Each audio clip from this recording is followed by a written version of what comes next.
Hello everybody, I am Wallace. Today we'll delve further into Diablo Immortal lore in this new pieces of story called Forgotten Nightmares. Once again, Sanctuary needs our help as nightmarish creatures and old memory from the time of the Zakarums Crusade have re-emerged in the Nordic land of Mount Zavain. Unlike most good adventures that begin in a tavern, Diablo Immortal's story begins in Kane's workshop. The older Redrun received a letter for us, and as expected, it contained disturbing news. The people of Mount Zavain needed our help as apparently a black mist born from the Zakarums Crusade had spread across the Nordic country and nightmares poured from within. The sender of this parchment had heard of our deeds in the north alongside the Veradani monk Hoza, with whom we fought Skarn's invasion, and so he was begging for our help. The letter is signed by Shura of the Veradani, and as far as I can remember, we never heard of that name before, but the people of Zavain called for aid and Westmarch will answer. Or at least our necromancer will answer, while Kane will try to do what he can to get some help from Westmarch leader. Now before we head to Sentinel's Watch, it is good to remember what we know of the past history of Mount Zavain. On our last trip up north, back when Skarn was alive, we learned that hundreds of years ago, the monk of Ivgorod fought back the Zakarum from their land, putting an end to their foolish crusade of the light. And since that day, the cursed battlefield where they fought have been covered in a strange mist which is said to contain nightmares. So with that in mind, we gathered our gears and started looking for Shura. In his letter, he said he has taken refuge in Sentinel's Watch, but the only thing we found there were wounded acolytes of order, and they were kind enough to tell us what happened. After the Sanctified Temple fell under the attack of Dravek, a dark mist started to spread more intensely throughout the valley, and nightmarish demon came out of it like a plague. And without the deceased Oza and the monk of the Floating Sky Monastery, the acolytes rapidly lose control of the situation, and having nowhere to go, they accepted the help of the children of Rakis. They were not pleased with this situation, as they hated those Zakarum's knight and their ancestor who had fought the monks under the command of Rakis, a Zakarum's captain and the first king of Westmarch. But putting away their pride, the children's captain, Verek, and Shura combined their effort as the black fog was spreading fast. Verek informed us that Shura was still out there, fighting those monsters, and on top of that, the Khazrad were joining the party. It was time for Wallace the Necromancer to join it too, so we headed north and rescued two groups of soldiers. One was the reinforcement sent to aid Shura, and the other, deeper into the fog, were dealing with the creatures born from an old hatred. Those monks were accusing the Zakarums and their worship of the light for all this madness. We urged them to head back to Sentinel's Watch and followed their instruction to find Shura, who was fighting in the thickest portion of the mist, hand to hand with a destructive nightmare, a foe that was rapidly taken down. What followed next was weird. Our hero asked Shura to fall back and discuss strategy with Verek, and I was not expecting that some tiny nightmarish creature would scare the hero that killed Skarn himself. But fortunately for us, Shura ignored our request. He was not going to discuss further with the children of Rakis, as it was the Zakarums who had unleashed this terror on his people, and he was not going to make an alliance with their descendant to stop it. On top of that, our time was running out. His friend Hizil, Kavash, and the others, whose names were apparently not important, were still in the Silent Monastery, held captive beyond the gate that was maintained closed by the Black Mist, and according to Shura, only one thing could save them. He had heard of a powerful mantra, only known by an ancient patriarch monk named Sladian, who had given his life during the Zakarums Crusade to save Ivgorod, the Nordic monk city. This mantra could destroy the mist and open the way to the monastery. So in order to retrieve this lost knowledge, we followed Shura to the Fallen Earth Monastery, near the summit of Mount Zavain. At this very place, the power of Zaim, the god of the mountains, was at its strongest, and Shura knew of a way to call upon the mountain's memory to reveal the forgotten mantra. When the vision takes hold, I will see what you see, hear what you hear. Together, we must uncover the power that will destroy the mists once and for all.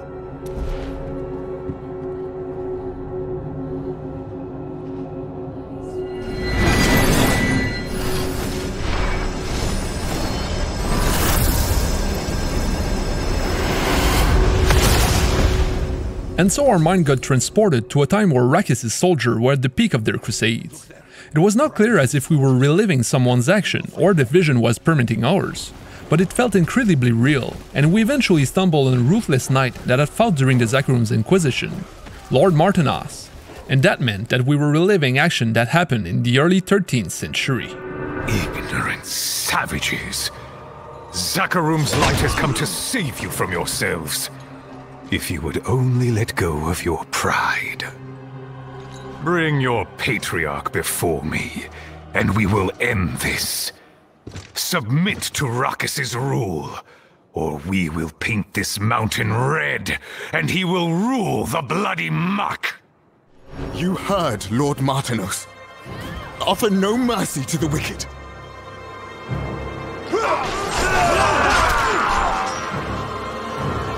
God, I'm going to be sick.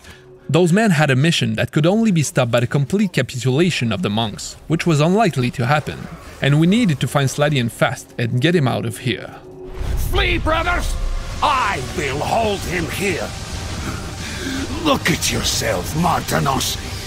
Your zeal has opened your heart to chaos. I am the hand of Zakarum, and I will tear the heresy from you. As powerful as he pretended to be, Martanos finally bent the knee, exhausted perhaps, but not defeated. Sladian was sure that a demon had taken possession of his soul, and it would take more than that to kill him. Actually, Sladian doubted that a mere human could win against such forbidden strength. So he trapped the armored demon on a hill to gain some time and headed to the Silent Monastery, their last bastion of hope. The visions got us inside the monastery's border, just in time for us to witness a terrific scene, as a black fog started to spread across the monks and the Warrior of Light and turn them all into abomination. That was a terrific power of the mist, and it needed to be stopped at all costs, so we fought our way down the path and saw the gates and the darkness contained inside. Whatever or whomever was at the origin of this plague was probably inside those walls, and despite their efforts, the monk failed to seal it, and the dark power consumed them all. All but one, and the survivor painfully explained that the black mist erupted when Sladian was meditating, and as for Lord Martanos, nobody saw him around at all. So who was behind all this misery? I bear the burden. May the gods forgive me. The vision then stopped. Shura had seen the mantra used to seal the darkness, and it was time to save his friend. But what about Sladian? We heard him through the door, begging for forgiveness. On that question, Shura explained that in Nivgorod, there are 3 patriarchs and matriarchs of order and 3 of chaos, and Sladian's role was to serve as the bridge between them. So Shura thought that even in his last moment, Sladian sought peace. So we headed back to the actual Silent Monastery, eager to give a lesson to those Zakarums who unfairly invaded the monks' land and used their fate to legitimize the horrors they unleashed. I will hold the way open. Go, quickly! My brother should still be inside. Order and chaos. I was to serve as the balance between them. But the world is not balanced. The Zakarum would strike us down, impose their order by sword and steel. To save Ivgorod, let the forbidden be unleashed. I bear the burden of this terrible sin. The crusade of light will break upon my shadow. May the gods forgive me for the nightmare I am become. Once again, Sladian was asking for forgiveness. What has he done? The first monk we found was Hizel, critically wounded, but strong enough to tell us that Kavash and the others were somewhere ahead. But they were not alone. Hordes of risen monks and other creatures were on our path alongside the body of dead knights of Zakarum, and those crusaders had letters on them. The first one was at the end of a night called Jason to his sister Lilian, telling her how much he was struggling to continue to believe in his faith as his friends were dying on the battlefield. The second one was from Commander Turkane, who was asking to petition Lugolain to assist the fight against the Northern heretics. And the third one was from Commander Vrain, who was warning Captain Wart to follow the orders of Lord Rakis, as withdrawal or surrender will be seen as an act of betrayal, and those who run shall do so directly into the executioner's blade. A severe warning not to neglect. Those letters just confirmed how horrible the Crusades were. But there was no time for reflection, and as we continued forward, we saw the Guardian of the Nightmare absorbing the light of a statue. We pushed him back and found another weak but living soul, Kavash. And in his last moment, he explained that those statues once burned with Hitar's flame, and if we managed to free his brothers from their nightmares and burn away their sins, the lights of their souls could reignite the statues and repulse the darkness. And so started our progression in the Silent Monastery. It was slow as no light were permitted inside this damned place, but slowly we managed to free the souls of the dead and destroy the 2 towers of flesh and bone, which veiled this sacred temple and cleared the black mist from the entrance. The Guardian imposed little to no resistance to our necromancer, and he soon returned to the realm of dreams, where all nightmares should be, opening up the gates of the monastery. Inside was a group of monks meditating to maintain alive the last protection of this dungeon, a giant golem. But their fate was not strong enough and they all returned to dust in no time, leaving unattended the last door, closed but not locked.